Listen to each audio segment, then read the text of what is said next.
Hello students, आज हम लोग जो है एक्सरसाइज 7.2 के क्वेश्चन नंबर 13 से लेकर के 23 क्वेश्चन तक लगाएंगे। तो क्वेश्चन नंबर 13 है, आपका इंटीग्रेशन है x square upon 2 plus 3x³ whole की पावर 3 है dx। तो ऐसे सवाल जब मिल जाते हैं तो पहला प्रयास हमारा रहता है कि नीचे वाले का डिफरेंशियल मन में सोचते हैं।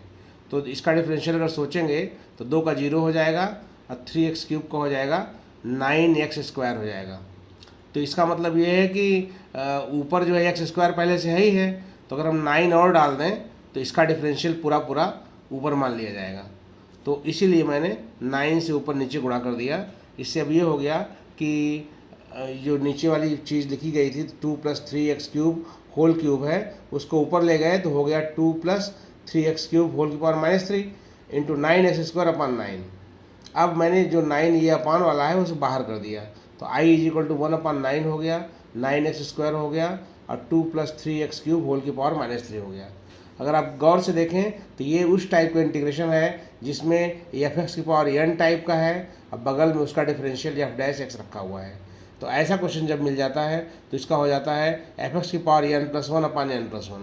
तो इसीलिए यहाँ पर ये पूरा f(x) काम करेगा 2 प्लस 3x³ और पावर n का काम -3 करेगा और बगल में f' है। तो इसका इंटीग्रल जब करेंगे तो वही हो जाएगा ये f(x) की पावर n+1, तो 2 plus 3x³ power -3+1 upon -3+1 plus c।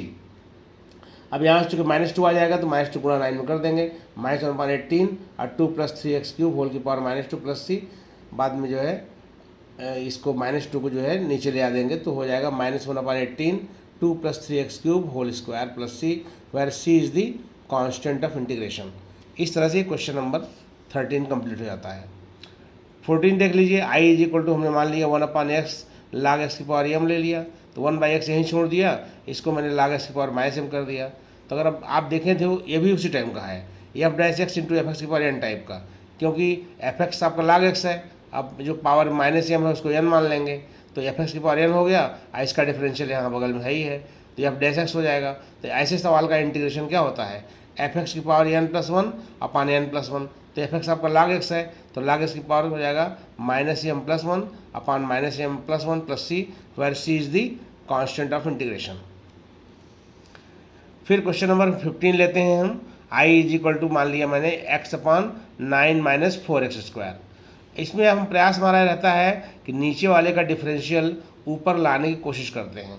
तो जैसे 9 का डिफरेंशियल 0 होता है, x² का 2x होता है, 2x गुणा -4 में करेंगे -8x हो जाएगा, और ऊपर पहले से x पड़ा हुआ है तो ऊपर वाला -8x हो जाए उसके लिए मैंने -8 से ऊपर नीचे मल्टीप्लाई कर दिया। तो आपको दिख जाएगा कि नीचे वाले का डिफरेंशियल ऊपर मौजूद हो गया, तो ये टाइप आपका हो गया f' अपान f(x) dx टाइप का हो गया। तो ऐसे सवाल का इंटीग्रेशन log mod f(x) हो जाता है, log mod f(x) plus c हो जाता है। तो यहाँ पे -1/8 कोई मतलब नहीं, log mod 9 - 4x² plus c हो जाएगा, आंसर हो जाता है। फिर अगला क्वेश्चन है लेट i बराबर e की पावर 2x प्लस 3। ये बहुत सिंपल है, इंटीग्रेशन e की power ax plus b type का है। e की पावर x का e की पावर x होता है, उस नियम से e की पावर ax प्लस b हो गया, फिर x के कॉफिशिएंट a से डिवाइड कर देंगे, तो यहाँ वही काम कर दिए, e की पावर 2x प्लस 3 अपान 2 कर दिया, x कॉफिशिएंट 2 है, अब plus c, where c is the constant of integration आप लिख देंगे। नेक्स्ट क्वेश्चन है i is equal to let 17 question number, let i is equal to x upon e की power x²। आप देखिए x² का डिफरेंशियल 2x होता है और ऊपर केवल हमारे पास x मौजूद है, इसलिए मैंने 2 से ऊपर नीचे गुणा कर दिया, 2x हो गया dx और 1/2 कर दिया। अब आप देख रहे होंगे कि x² का डिफरेंशियल 2x है, इसलिए मैंने x² को t मान लिया, लेट t बराबर x², इसलिए implies D T upon D x 2x हो जाएगा। इसका मतलब dt की वैल्यू हो जाएगी 2x dx। Equation 2 equation number 1 है, तो फ्रॉम 1 and 2 यानी 1 और 2 के हेल्प से हमारा i is equal to 1/2 dt upon e की पावर t हो जाएगा, क्योंकि 2x dx dt बन गया और नीचे e की पावर t हो गया, e की पावर t को ऊपर ले जाएंगे e की पावर -t हो जाएगा।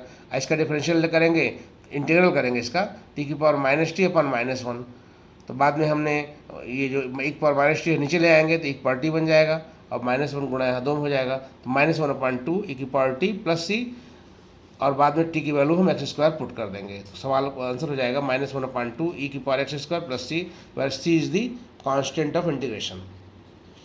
फिर हम लोग नेक्स्ट क्वेश्चन नंबर 18 करेंगे।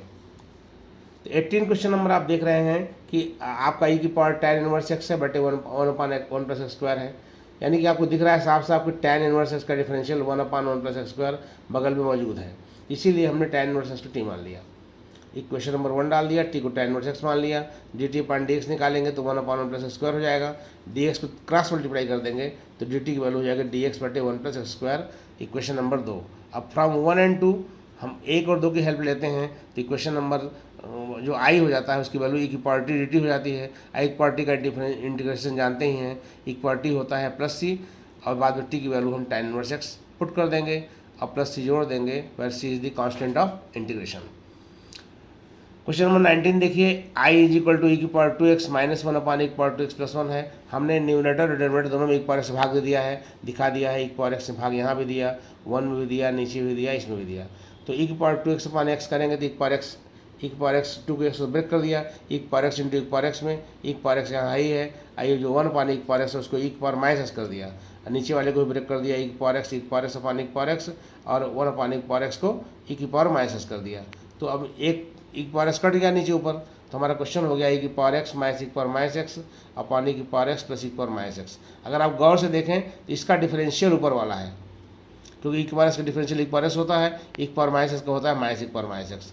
तो अगर ऐसी सिचुएशन हो जाती है तो F dash x upon F x type का हो गया, ये इसका लॉग एफ एक्स प्लस सी हो जाएगा, इसीलिए मैंने लिख दिया I is equal to log नीचे वाला डेनोमिनेटर और प्लस सी, यही आपका आंसर हो जाएगा। क्वेश्चन नंबर 20, लेट आई बराबर ई की पावर 2x माइनस ई की power minus 2x whole by E की पावर 2x प्लस ई की पावर माइनस 2x। अगर हम गौर से देखें तो नीचे वाले का डिफरेंशियल जो है आपका क्या है, नीचे वाला डिफरेंशियल आपका हो जाएगा 2 ई की पावर 2x माइनस ई की पावर माइनस 2x हो जाएगा, इसीलिए हमने 2 से ऊपर नीचे गुणा कर दिया। जब ऐसा हो जाएगा तो नीचे वाले का डिफरेंशियल ऊपर हो गया, इसका मतलब ये F dash x upon F x हो गया। इसका इंटीग्रेशन जब करेंगे तो लॉग डेनोमिनेटर हो जाता है प्लस सी, और हाफ तो पड़ा ही रहेगा, ये आंसर आपका आ गया। नेक्स्ट क्वेश्चन 21 है, tan square 2x minus 3 dx है। तो tan स्क्वायर को आपने पढ़ा होगा, सूत्र होता है ना कि tan square x equal to होता है सेक स्क्वायर x माइनस 1, तो हाई स्कूल का फार्मूला है, ये फार्मूला होता है। तो वहाँ मैंने ब्रेक कर दिया sec square 2x minus 3 minus 1, फिर अलग अलग कर दिया sec square 2x minus 3 dx minus 1 into dx। तो आपने पढ़ा है इंटीग्रेशन सेक स्क्वायर x का होता है tan x होता है, integration of sec square tan x, तो वहाँ tan x काम करेगा 2x माइनस 3, लेकिन x का कॉफिशिएंट 2 है तो 2 डिवाइड कर देंगे और माइनस 1 का x हो जाएगा और plus C, where C is the constant of integration, constant of integration हो जाएगा। नेक्स्ट क्वेश्चन आपका question number 22, sec square 7 minus 4x, इसका मतलब कि सेक स्क्वायर एक्स टाइप का है, इसका tan x होता ही है, तो मैंने लिख दिया tan 7 माइनस 4x और कॉफिशिएंट x का जो है -4 है, तो -4 से डिवाइड कर दिया plus C, where C is the constant of integration, यहाँ भी लिख देंगे, हो गया ये। अगला क्वेश्चन है sign inverse x into 1/√(-x²। ये दिख ही रहा है कि यहाँ पे साइन इनवर्स एक्स का डिफरेंशियल नीचे लिखा हुआ है, इसका टाइप हो जाएगा F dash x, f x की पावर n। ये बात अलग है कि इसकी पावर जो है 1 मानी जा रही है, 1 है इस वक्त, तो n काम 1 कर रहा है, तो एफ एक्स की power n f dash x, इसका डिफरेंशियल इंटीग्रल करेंगे तो f x whole square upon 2 हो जाएगा, तो sine inverse x whole square upon 2 हो जाएगा प्लस सी, क्योंकि सूत्र होता है f dash x, f x की पावर n डी एक्स का होता है, एफ एक्स की power n plus 1 upon n plus 1 plus C, where C is the constant of integration, लिखना नहीं भूलेंगे, where C is the constant of integration, integration. अब question number 23 तक हमने कर दिया है और नेक्स्ट वीडियो जो है हम लोग अगले टर्न पे करेंगे क्वेश्चन नंबर 24 से। इसको आप देख लीजिए, कहीं कोई अगर परेशानी अगर कहीं होती है तो आप जो है हमारे मोबाइल नंबर है उस पर कॉल करके पूछ सकते हैं। मोबाइल नंबर है 9453464629। Thank you very much.